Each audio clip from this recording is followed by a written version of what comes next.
Salut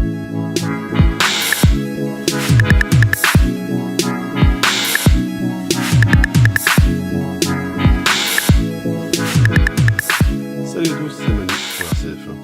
Dans cette vidéo, on va parler ensemble de la nouvelle F103 GT de chez Tamiya, donc qui est de la Toyota TS50 hybride, donc qui court aux 24 heures de Mans. Donc ils ont sorti ce kit en début d'année, donc qui reprend la plateforme historique F103 GT, donc c'est une plateforme qui doit avoir plus de 10 ans maintenant. Même 15 ans, qui a quasiment une quinzaine d'années, qui n'a pas bougé depuis au niveau technique, en fait, et il ressort de temps en temps avec les constructeurs quelques carrosseries qui vont dessus. Donc ici, on part sur une carrosserie LMP1 donc de chez Toyota. Ils avaient sorti il y a un an ou deux la Nissan aussi, qui avait fait les 24 heures du Mans, la Nissan LMP1 aussi. Hybride, et donc pour cette boîte, on va aller regarder un petit peu donc ce qu'il y a dedans, et puis les préconisations. On va reparler un petit peu de ce qu'on peut faire avec ce châssis F103 GT. Donc on le voit d'abord sur la boîte, donc c'est un châssis classique avec qui avait livré avec les roulements à billes d'origine, et il le montre ici. Donc c'est un châssis kit à assembler avec un moteur 540.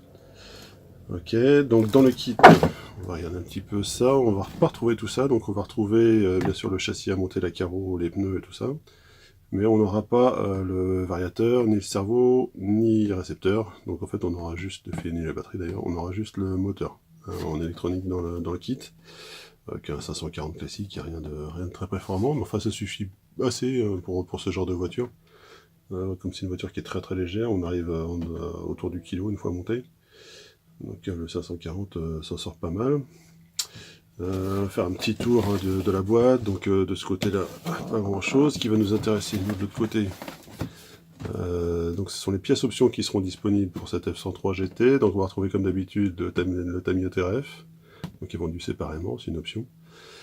Et puis spécial pour la F103 GT, pour la F103 pardon, on va retrouver un T-bar, un T en fait plus flexible, qui va nous permettre de gagner un peu plus de motricité s'il y en avait besoin.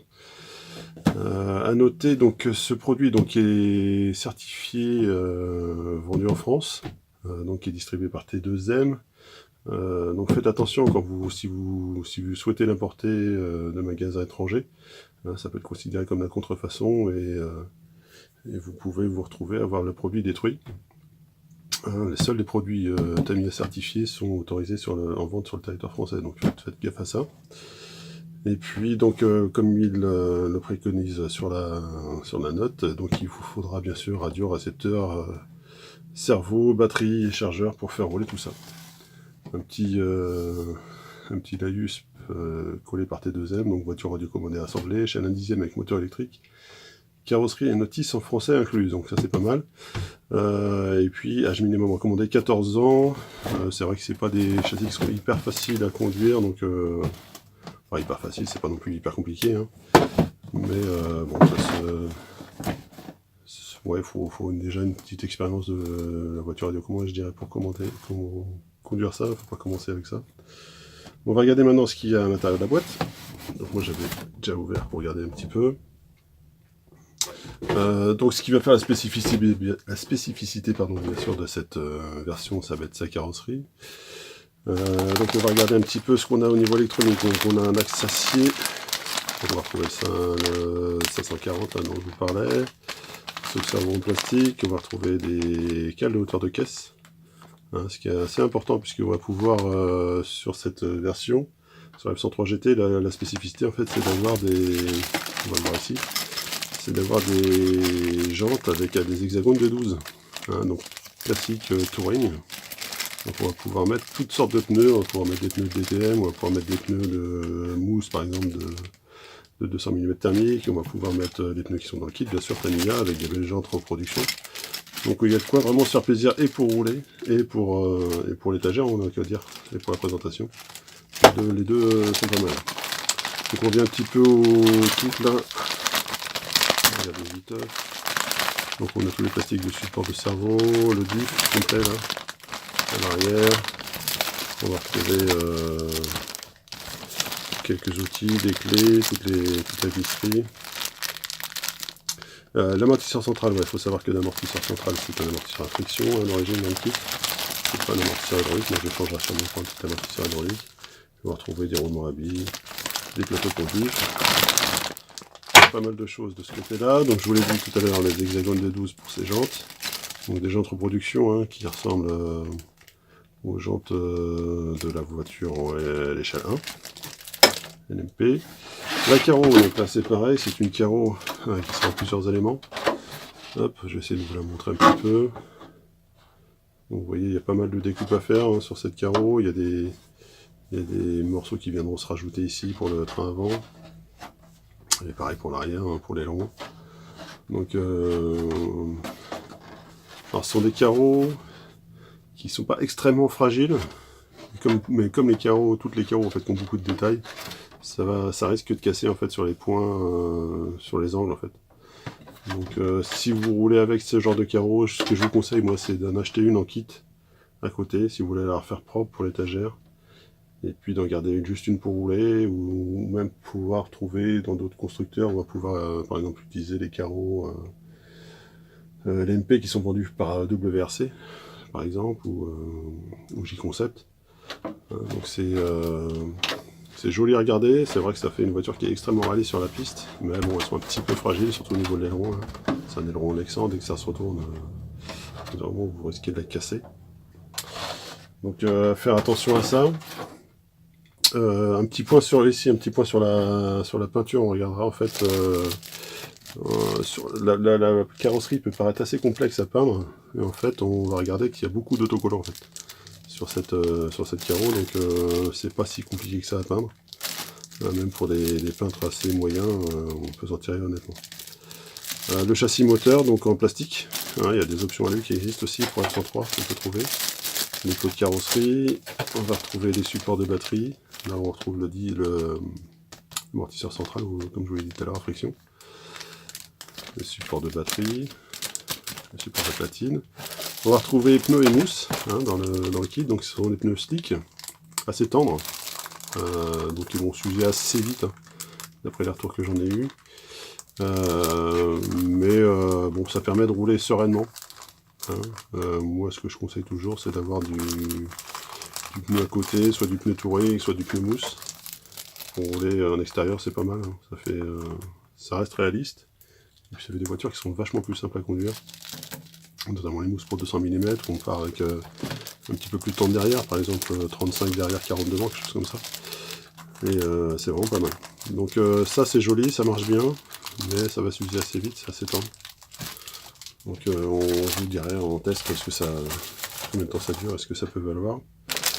Les pots de carrosserie et puis le pare-choc avant. Ok. Le train avant, donc classique chez Tamiya, donc c'est très proche du F103. La nuance entre le F103 et le F103 GT, en fait, c'est que le train avant est articulé, hein, pour permettre de recevoir les fusées avec les hexagones de 12, qui sont un peu plus grosses. Donc le train, pareil, le train inférieur, c'est pas du renforcé, c'est du classique. On va retrouver ça. On va retrouver quelques accessoires pour la carreau, hein, les rétroviseurs. Ça c'est caché chez TAM, mais même sur les FR, il y en a. Et puis les pièces donc à monter, on va trouver là notamment l'aileron arrière et puis le nez avant. Quelques pièces d'aileron.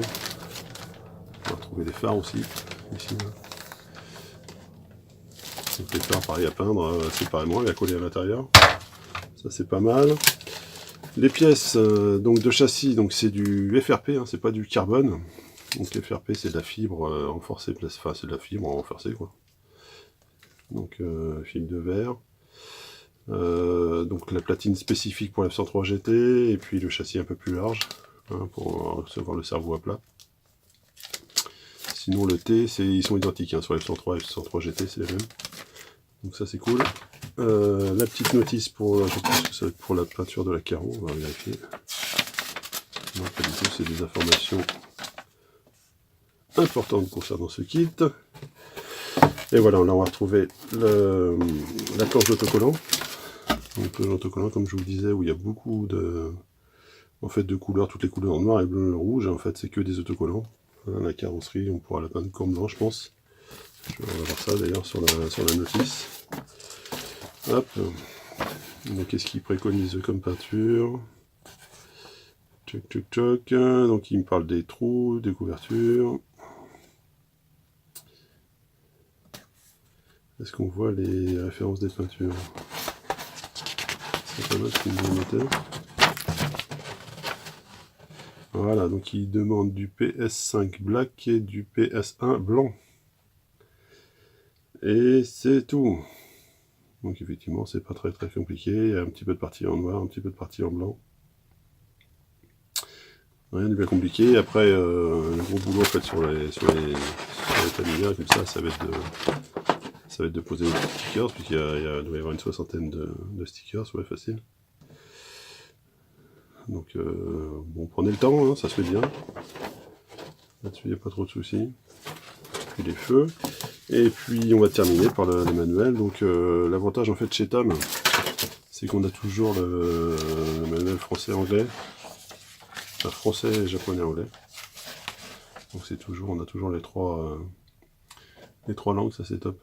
Donc, pour les néophytes, c'est bien d'avoir les trois possibilités. Donc voilà pour cette unboxing de cette F103 GT.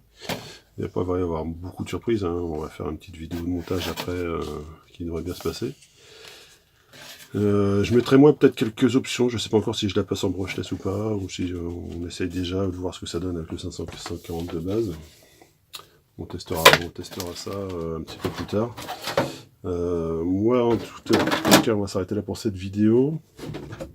On va remettre la belle boîte, on va terminer sur la belle livrée de la Toyota TSR 50. Allez, on s'arrête là-dessus. Moi je vous dis comme d'habitude bientôt pour une prochaine vidéo. Et n'hésitez pas à vous abonner d'ailleurs sur notre chaîne YouTube et sur notre page Facebook si vous voulez être averti des vidéos quand elles sortent. Et puis comme d'habitude, allez faire un petit tour sur le forum si ça vous dit, rcf1.fr. Vous retrouverez comme d'hab des infos sur la communauté F1 francophone. Donc c'est un petit peu calme en ce moment, ça va reprendre, il va y avoir un petit peu plus de courses cet été. Donc n'hésitez pas à aller faire un tour. Allez, à bientôt, salut!